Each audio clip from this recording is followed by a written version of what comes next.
Hey, love. Good afternoon. Good early evening.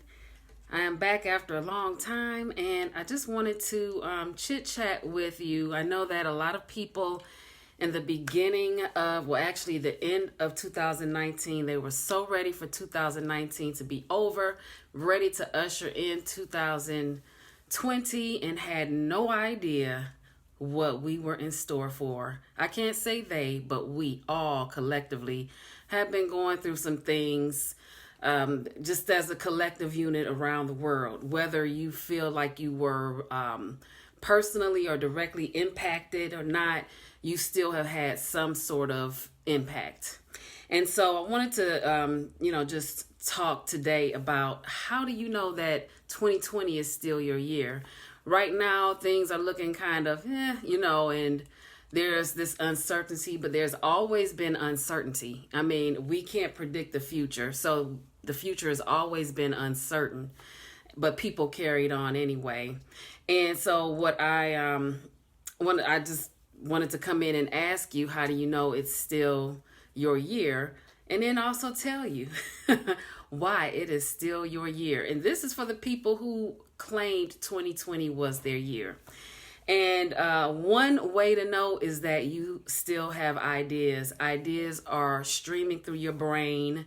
Whether you act on them or not, they are still coming to you. And they're coming to you because they are meant to. The ideas, I'm sorry about that, the ideas that you have are meant for you specifically to carry out, to follow through, and come through with. And at the very least, if you don't or are unable to do that, I'm sorry.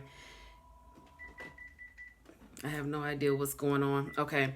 If you are unable to do that, then pass those ideas on to someone else who can, or even collaborate with them.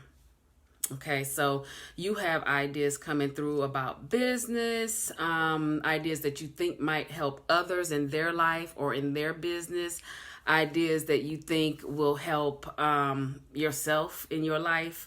And I encourage you to follow through on them. But I know life happens, and sometimes we put those things on the back burner, but definitely write them down to get back to them, or again, pass them on to someone else who can follow through on them. But really, they are meant for you. Hey, girl. Hey, thanks for popping in. And I'm talking about, you probably saw the subject line, but how do you know 2020 is still your year? And I'm saying that if you have ideas, and typically most of us do, still popping through and downloading in, then it's still our year. If you have ideas that you think might help people in business or in life, if you have ideas that will help yourself or your family, and ideas that might be specifically unique just to you. A lot of most things are not new, but there's always something. Have you ever come across a few things that they just came out, the smallest, stupidest item? It could be something as small as this, as this lotion cap. And you like, wow, this is so simple. Man, I wish I would have thought of this. This is so simple, probably cost pennies to do. It filled a need, but it was somebody's idea, and it's a new one. So that means nobody else thought of it.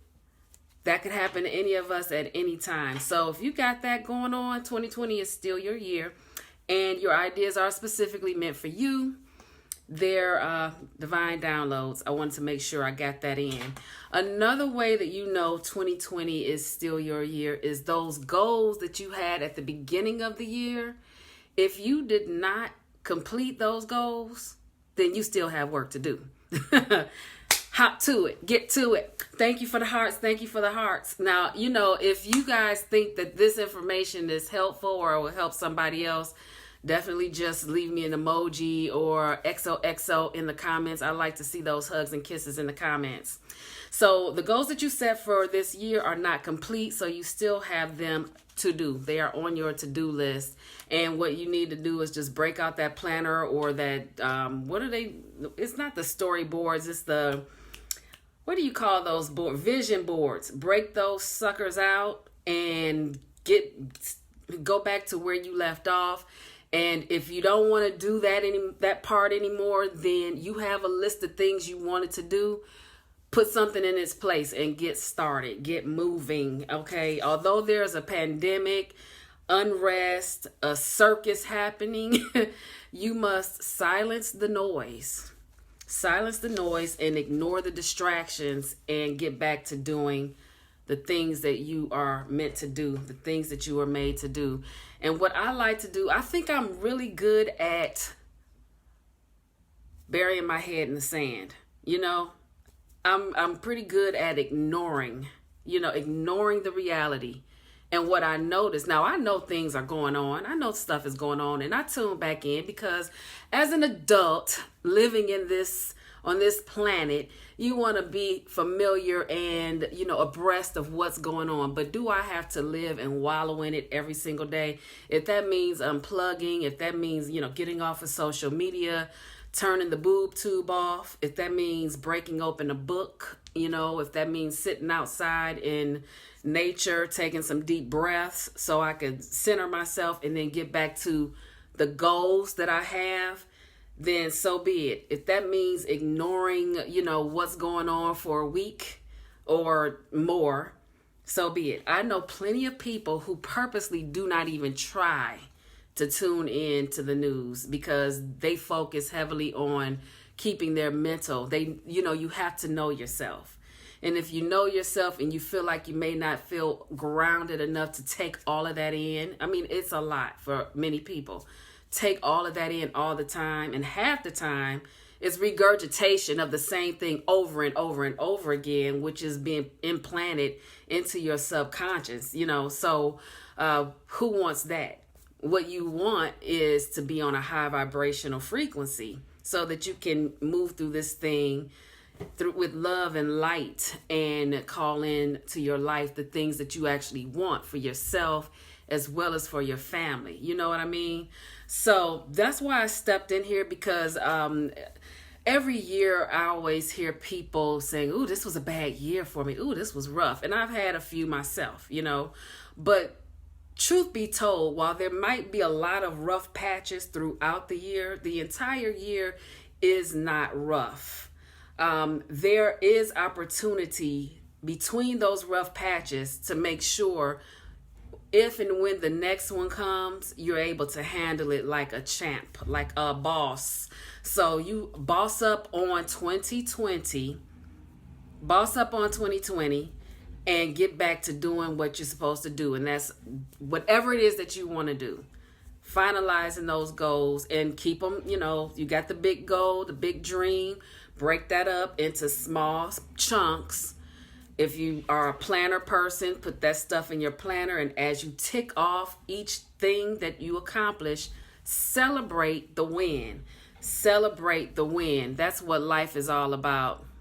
Here we go with my battery running low. But anyway, that's what life is about, celebrating the wins. We already know that, obstacles are waiting to happen, but you want to arm yourself. And then the thing too is after all of this stuff and goes away or settles down, the dust clears, the smoke clears, you want to be standing on top. That saying, if you are already ready, you don't have to get ready or whatever it is. I'm sure I'm messing it up. Well, you don't want at the end of all of this to just be starting all over again. So you're like that much further behind. You want to do it now, and right now, even though a lot of people might still be carrying on for the most part with how their daily lives were, this is really an opportunity to take a break from your life, if you will. You know what I mean? This is an opportunity for you to say, when this is over with, who do I want to be? Who do I want to become when this is all over with? This is your opportunity to reinvent any part of your life, whether it's yourself or a portion. This is the opportunity to get into it.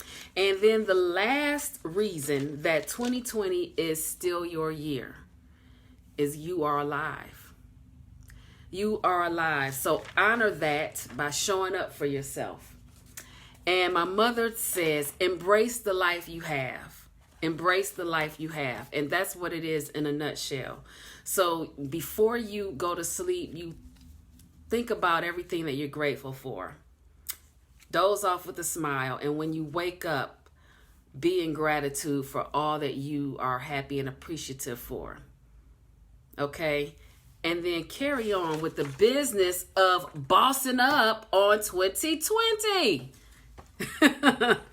Okay, guys, that's it for me for now. I will be back on later. The Digital Elixirs at 7 p.m.